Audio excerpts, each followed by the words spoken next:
Paulina, c'est l'histoire d'une petite fille qu'on va suivre de ses 6 jusqu'à ses 30 ans. C'est un livre sur l'apprentissage et la relation maître-élève, donc c'est une petite danseuse. Et on va suivre la relation qu'elle va avoir avec son professeur de danse, M. Boginski, et comment est-ce que cette relation va nourrir sa carrière et ses ambitions artistiques. Au début ça commence, elles sont juste des petites filles en slip et donc difficile de les différencier. Et j'ai pris Paulina, je lui ai mis ce petit nez assez noir parce que d'une je me suis inspiré physiquement d'une copine à moi. Elle a un nez comme ça un peu, mais il est assez rouge et donc vu que j'étais en noir et blanc, au début je l'ai dessiné noir et puis au fur et à mesure j'ai gardé ça.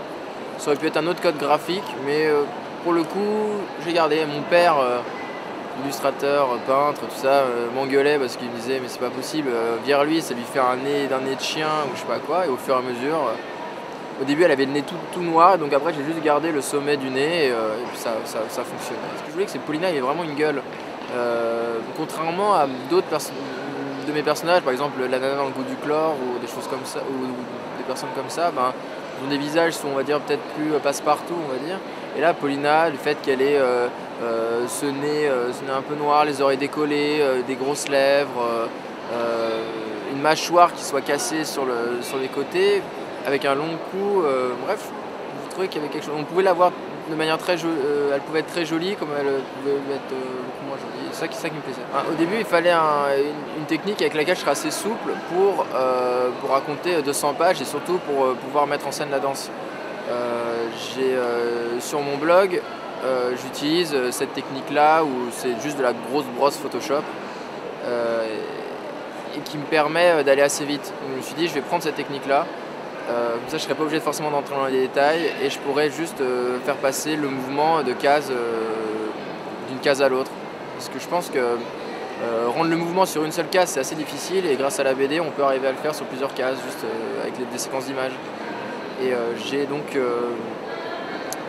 opté pour cette technique noir et blanc, assez jetée. Au début, c'est marrant parce qu'elle est très très empâtée. Et au fur et à mesure, plus le livre avance et plus elle s'affine avec le livre.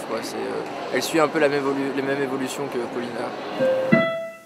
Je voulais parler de tout l'apprentissage, donc au niveau des notions, le rapport qu'on peut avoir avec l'art et avec la difficulté qu'est le métier de danseuse. Et là, j'ai pris la danse classique parce que c'est tellement cruel et difficile, peut-être un des plus difficiles, que ça pouvait bien illustrer le propos, quoi. Il y a quand même un truc qui était important, c'est que le professeur Boginski et la relation qu'il a avec Paulina, elle n'est pas juste sur le plan artistique ou même intellectuel. Il y a vraiment une notion de tendresse et je pense que la tendresse c'est quelque chose qui est propre à la tendresse, le respect, l'admiration. C'est propre à des relations comme ça très fortes, maître-élève. D'habitude, je fonctionne avec un storyboard assez fini. J'écris toute l'histoire. Et sur Paulina, très vite, j'ai commencé à faire mes planches et très vite, tout mon storyboard, je l'ai jeté à la poubelle, quoi. Et donc, j'ai continué à écrire, mais les 20 pages, les unes après les autres. Et ce qui est assez chaotique quand on commence à partir là-dessus, parce que les chemins sont un peu flous et on ouvre des pistes, on ne sait pas si on va y retourner après. Et même jusqu'à la fin, jusqu'aux 20 dernières pages, je me demandais où est-ce que j'allais aller vraiment, enfin comment j'allais pouvoir mettre en scène.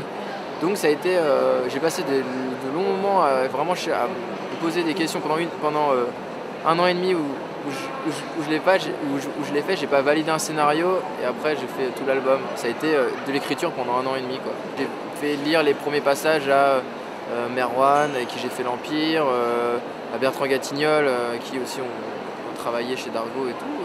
Je fais lire juste pour avoir leur notion parce qu'on fait le même métier. Et ils m'ont dit très franchement ce qu'ils pensaient. Au début, je m'étais un peu planté. Mais c'est juste au niveau quand on va installer les choses. Ça se joue beaucoup dans les 30 ou 40 premières pages où on va commencer à installer quelque chose et on sent que ça va arriver ou pas. C'est juste, comme j'avais écrit le personnage de Boginski au début, il était trop négatif et les gens, ceux à qui j'avais fait lire, n'appréciaient pas forcément ce personnage-là. Et c'est des choses bêtes, hein, parce que si je l'avais gardé, les gens, si on n'accroche pas avec ce personnage-là, si on n'a pas envie de le connaître, on s'en fout et en fait tout de suite la relation avec lui, elle devient annexe, quoi. Et ça c'est dommage. Mon père à ce moment, je commence Paulina, elle veut se remettre à peindre. Il y a une école d'art qui se met juste à côté de chez moi. Je veux redessiner comme quand j'avais 15 ans, redessiner des nanas avec des gros seins, des flingues et compagnie. Et donc il y a un truc. Alors moi je me repose vraiment des questions par rapport au dessin et donc j'ai revu un petit peu mon enseignement. Et c'est peut-être un peu prétentieux d'avoir fait un album comme ça, mais je pensais que j'avais des choses à dire, quoi. C'est un des premiers albums où il y a un discours, on va dire. Un peu comme l'Empire, c'est une quête. Pour l'Empire, c'est une quête initiatique, mais pour celui-là, il y a un discours. Pour la première fois, j'essaye de parler un peu et de donner mon avis sur les choses, au lieu d'essayer de retranscrire les choses. J'ai envie de raconter des histoires. Je sais que je suis plus touché par des personnages et toutes ces choses-là, donc au niveau du dessin, mais par rapport à la relation, aux relations artistiques et tout ça que Paulina a pu avoir, et le fait qu'elle soit revenue voir Monsieur Boginski alors qu'il avait un enseignement très classique, ces choses-là. Je voulais pas mettre de jugement s'il y avait le contemporain et le classique d'un côté de ça. Ça m'intéresse pas. Ce qu'il faut juste, c'est trouver la voie dans laquelle on se sent le mieux pour pouvoir raconter les choses qu'on a à faire.